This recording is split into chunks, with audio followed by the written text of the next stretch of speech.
Hello friends, आज हम जानेंगे कि टंग को देखकर कैसे पता लगा सकते हैं कि आपके शरीर में कौन सी बीमारी है या कौन सा ऑर्गन अफेक्टेड है। ओरल हेल्थ में टंग को क्लीन करना बहुत ही इम्पोर्टेंट बताया गया है, लेकिन मैंने आज तक अपना टंग क्लीन नहीं किया। देखिए, क्या ये क्लीन दिख रहा है?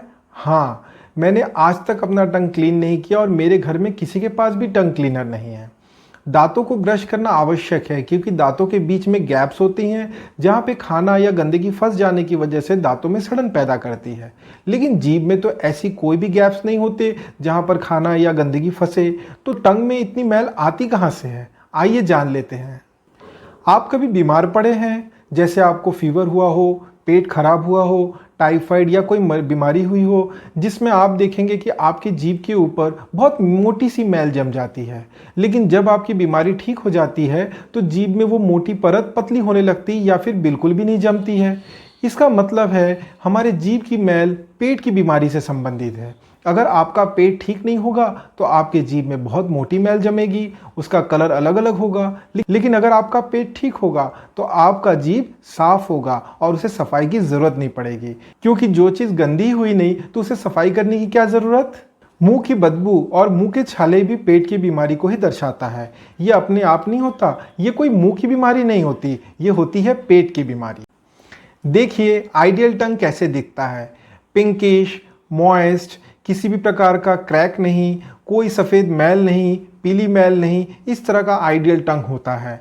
आप अपना टंग मिरर में देखें और जिस तरह का वो दिखता हो मुझे मेरे कमेंट बॉक्स पे आकर बताएं।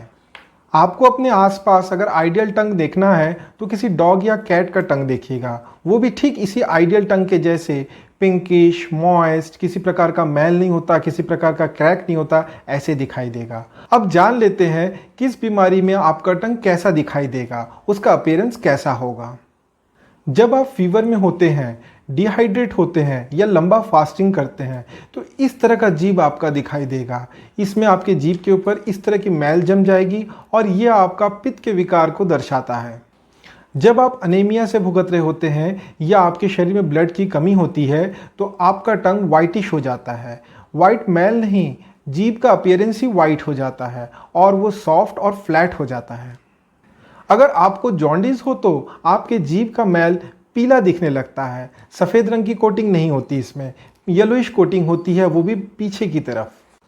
कार्डियक प्रॉब्लम्स में जब शरीर में ब्लड का फ्लो ठीक ना हो तो उस समय आपका टंग का अपीयरेंस नीला या ब्लूइश कलर का हो जाता है। डाइजेशन प्रॉब्लम में आपका टंग रेड कलर का हो जाता है और उसमें छोटे छोटे दाने दिखाई देने लगते हैं। डिस्पेप्सिया में आपका टंग मोटा हो जाता है और उसमें सफ़ेद कलर का मैल जमने लगता है। अगर आपको स्टोमक या आमाशय, स्टोमक का मतलब कंप्लीट पेट नहीं, लोग सोचते हैं स्टोमक मतलब पूरा पेट। स्टोमक एक छोटा सा पार्ट होता है हमारे पूरे पेट का। अगर आपको स्टोमक की प्रॉब्लम है तो आपकी जीभ फटी फटी सी रहेगी, उसमें क्रैक आने लगेंगे। इंटेस्टाइनल डिसऑर्डर्स में आपके मुंह से बदबू आने लगेगी और हुक वॉर्म अगर आपके पेट में हो तो आपके जीभ में काले काले धब्बे दिखाई देने लगेंगे।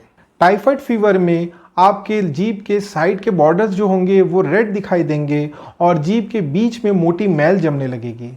फेशियल पैरालिसिस में आपका टंग मुंह से टेढ़ा निकलने लगेगा और अगर बॉडी डिहाइड्रेट हो तो आपकी जीभ सबसे पहले ड्राई हो जाएगी।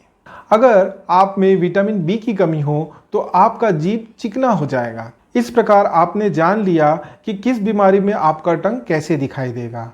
आपके आसपास कुछ लोग ऐसे भी होंगे जो दिन में 2 बार टंग क्लीन करते होंगे क्योंकि उनके टंग में बहुत ज़्यादा गंदगी आती है, और आप 1 बार करते होंगे।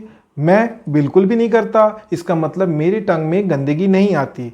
जब भी मेरा पेट खराब होगा तो मेरे टंग में उस तरीके का अपीयरेंस दिखेगा और उसके लिए मैं अपना ट्रीटमेंट कर लूँगा और उस ट्रीटमेंट से मैं वापस से ठीक हो जाऊँगा। अगर आपको ये वीडियो अच्छा लगा तो मुझे कमेंट करके ज़रूर बताइएगा। लाइक, शेयर और सब्सक्राइब करना मत भूलिएगा। Thank you.